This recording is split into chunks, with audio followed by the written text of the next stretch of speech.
One of the hardest things over the last 8 months of really diving in and dealing with mental health, addiction, trying to figure out, why things became the way that they became, was understanding that in spite of the fact that I had a capacity to see life as an absolutely incredibly beautiful thing and having the capacity to experience unbelievable gratitude, joy, and love, there's always this overhanging shadow in my life that life was fundamentally a futile, pointless fucking tragedy.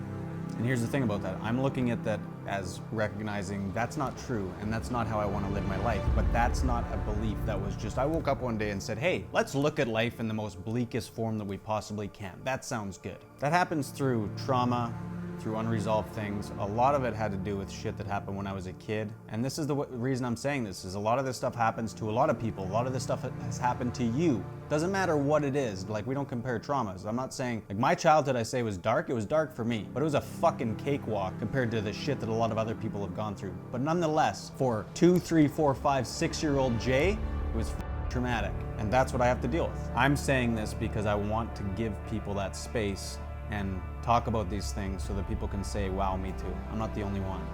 I'm not saying this because I need you to come and console me. I'm not saying this because I need anybody to feel sorry for me. That's the last thing. When my dad died and people tried to feel sorry for me and they pushed it too far, I lit them up because I wanted no part of that. And I let them know I'm not going to become a victim to this, and I'm trying to do my best to get through this as strongly as I can. I don't need you making me feel sorry for myself. That's not helping the situation.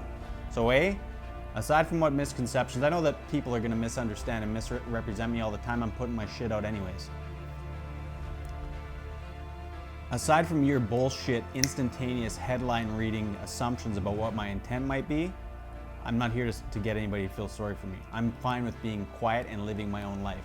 But I know that there's a lot of people who don't have the ability to do this, who are sitting there suffering all alone, and my message, whatever I'm gonna say, might be the single thing that's gonna stop them from taking their own life, might be the single thing that stops them from getting addicted to hard drugs and completely shipwrecking their life because they're dealing with internal fucking torment that nobody else is willing to sit down and understand. I get that.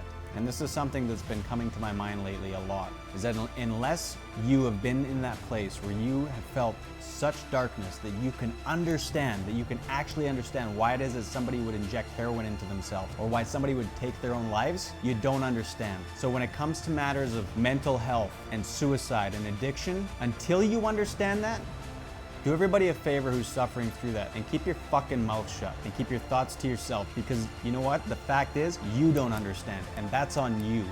That's not on the people that are suffering with it.